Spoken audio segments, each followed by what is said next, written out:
Topic हमारे पास है एपिकम्प्लेक्शंस।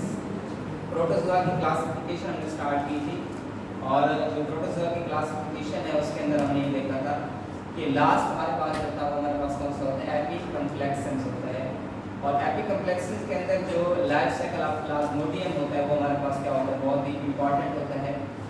एपिकम्प्लेक्शंस की अगर हम बात करें तो एपिकम्प्लेक्शन जो है ये लार्जेस्ट ग्रुप होता है प्रोटोजोआ का।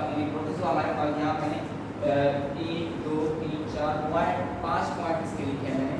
सबसे जो पहली चीज़ हमारे पास होती है कि जो प्रोटोजोआ के हमने प्रोटिस्टा के हमने जितने भी ग्रुप्स पढ़े हैं प्रोटोजोआ के अंदर, तो उस प्रोटोजोआ के ग्रुप्स के अंदर हमने अमीबा पढ़ा, ज़ूफ्लैजिलेट्स पढ़ा, सीलिएट्स पढ़ा, फोरामिनीफेरॉन्स टाइप के जो कोर्स था, उनमें से जो लार्जेस्ट ग्रुप होता है आपके पास कौन सा होता है, एपिकम्प्लेक्शंस।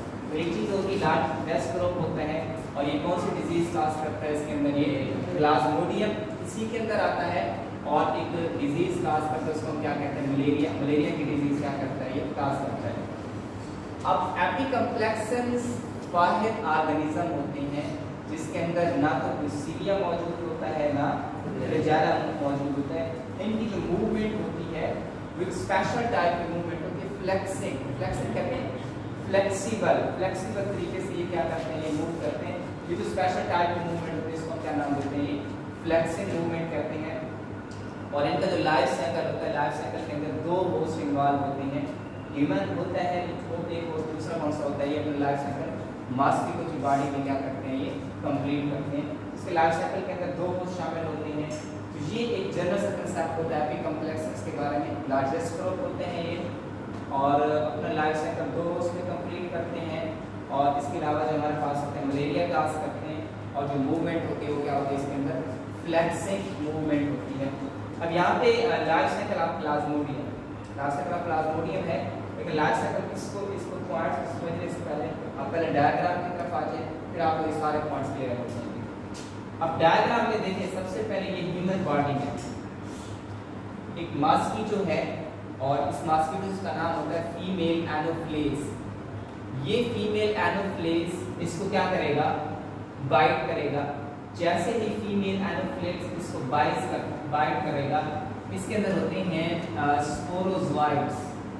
जैसे ये फीमेल एनोफ्लेज इसको बाइट करेगा तो ये अपने जो स्पोरोजोइड्स होते हैं उस ह्यूमन बॉडी के अंदर क्या कर देंगे, इंटर कर देंगे। अब ये हमारे आपके पास मॉस्किटो है फीमेल एनोफ्लेज, ह्यूमन बॉडी को क्या करेगा, बाइट करेगा। जैसे ह्यूमन बॉडी को बाइट करेगा तो जो स्पोरोजोइड्स होंगे, ये स्पोरोजोइड्स ह्यूमन बॉडी के अंदर क्या हो जाते हैं, ये इंटर हो जाते हैं।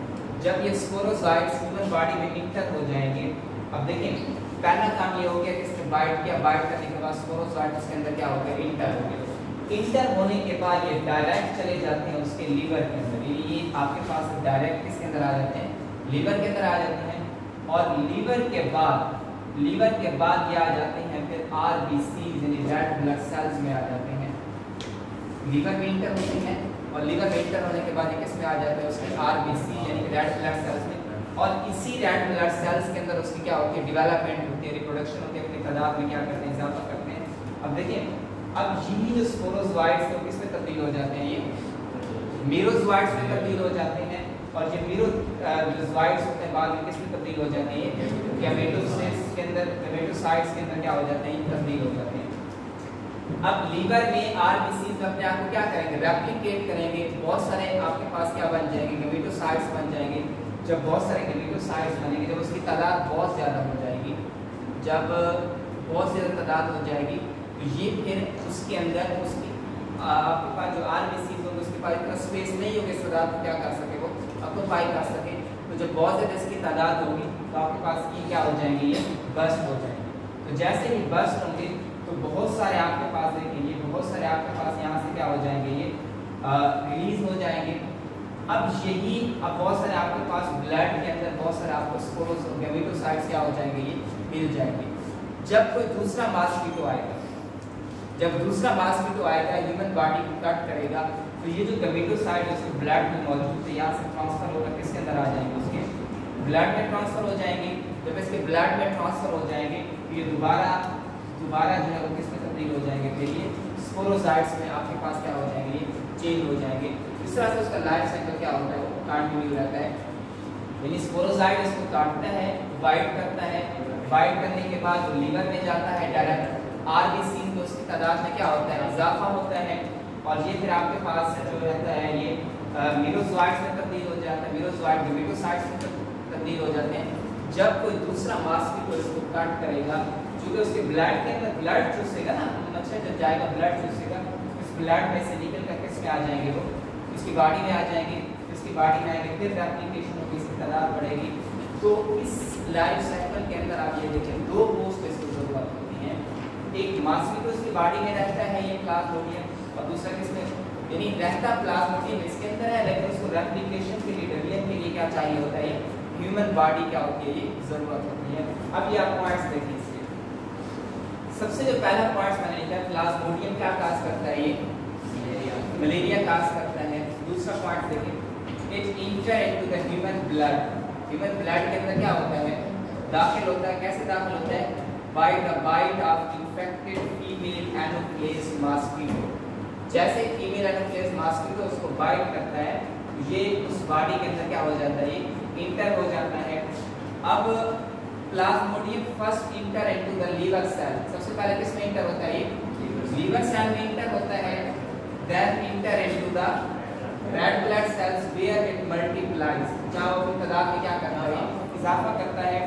तो अब नेक्स्ट क्या होता है, आरबीसी बर्स्ट, आरबीसी क्या हो जाते हैं, बर्स्ट हो जाते हैं, एंड पैरासाइट और ये जो प्लाज्मोडियम होते हैं ये क्या हो जाता है, ये रिलीज हो जाता है।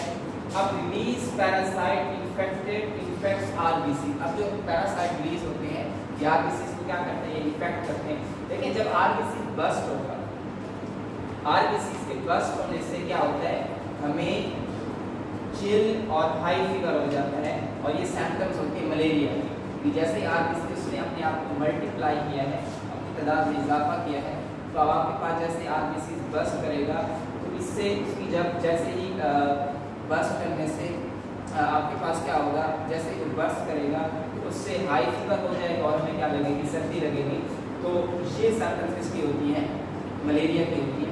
तो सिंपल सा प्लाज्मोडियम का लाइफ साइकिल होता है, बॉडी में इंटर होता है, इंटर होने के बाद वो आरबीसी में जाता है, लीवर में जाता है, लीवर के बाद इसमें जाता है, आरबीसी में जाता है, और आरबीसी करते हैं आपको रेप्लिकेट करता है, स्पोरोजोइट, मीरोजोइट्स, गेमेटोसाइट्स, और आरबीसी बस्ट हो जाते हैं, हमें मलेरिया हो जाता है एक इंसान को।